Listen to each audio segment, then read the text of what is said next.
wasted one without a pin. Where we go from here. Our mind literally creates our body. But it all starts in the cell. And who gives the cells the order? The orders come from the neural net in our brains, which are based on the experiences and information that we've logged in there. And we use a certain box of solutions to our life that causes chemistry to take place. So in order for us to change the chemistry, we would literally have to change the neural net, which means we'd have to change our identity, which means we'd have to change our attitude, or change the way in which we interact with our environment. And every time we keep being the same person and keep experiencing the same attitudes, all we're doing is reinforcing ourselves as our identity.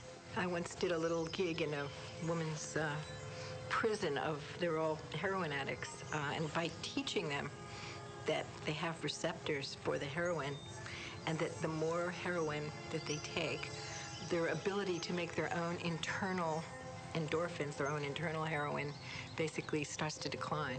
And then the receptors start to become subsensitive, or there's actually less of them. So there's these actual changes, and then this new information about how less brain cells are being made, so that people get kind of, in all addictions, they get stuck in old patterns. The person's mental life becomes dominated by pain, such that everything that they perceive is colored by the pain.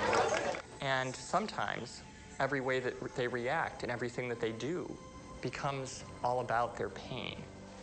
One of the things about receptors is they change in their sensitivity. If a given receptor for a given drug or internal juice is being bombarded for a long time at a high intensity, it will literally shrink up. There will be less of them, or it will be hooked up in such a way that it is desensitized or downregulated.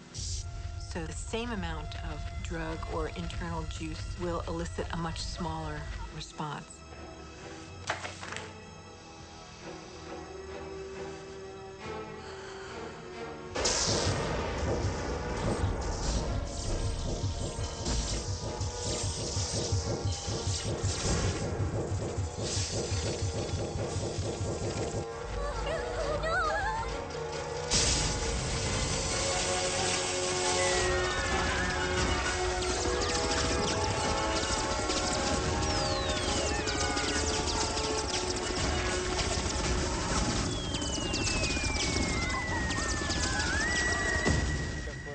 The cell with the same attitude and the same chemistry over and over again on a daily basis, when that cell finally decides to divide, when it produces a sister cell or a daughter cell, that next cell will have more receptor sites for those particular emotional neuropeptides and less receptor sites for vitamins, minerals, nutrients, fluid exchange, or even the release of waste products or toxins.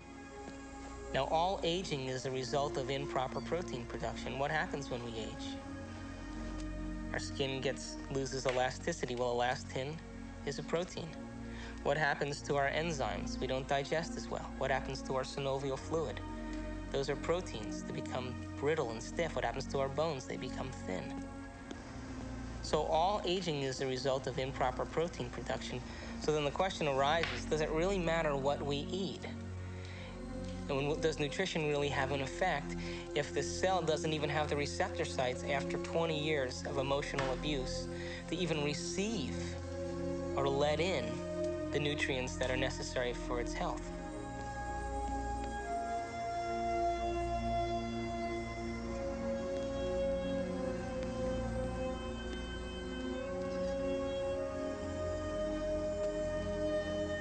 If we know the thoughts of a person, we will best know them by their addiction, their continuous, over 24 hours, in a continuum of what emotions they display in their body we shall know their thoughts.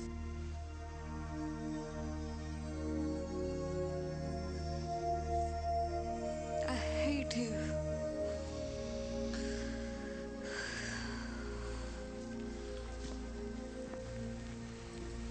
We never, ever reincarnate to the I love you so much people. We always reincarnate to the situations of why we hate ourselves.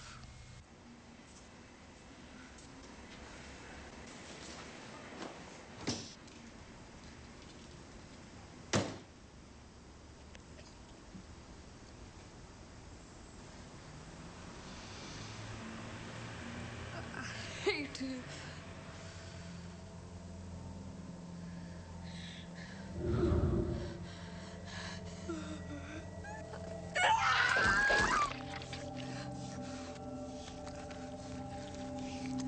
You idiot! You suck! Look at you! You're ugly! You're worth nothing! You get it all! I hate you!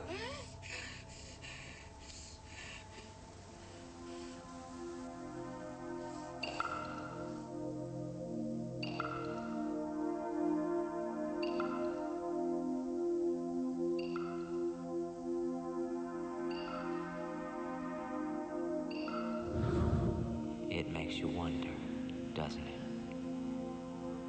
If thoughts can do that to water, imagine what our thoughts can do to us.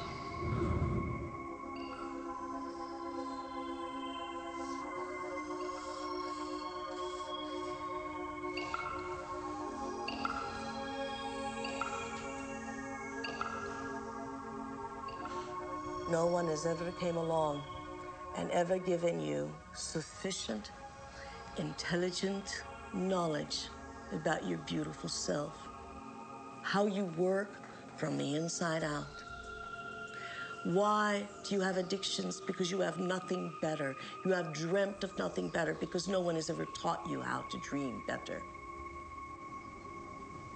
There's data now that when people are addicted to whether it's cocaine, heroin, nicotine, alcohol, all of them seem to share a property of blocking the growth of new brain cells. And yet, it can completely come back when the drug taking has stopped. Oh, poopy. If you don't see the traps, you have to go through the crap until you see the traps. Because if you don't see it, it's your only teaching machine. It's your only way for you to come to understand something new. So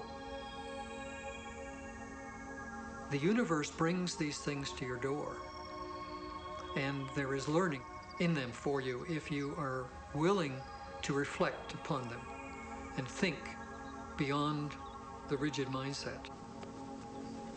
Can I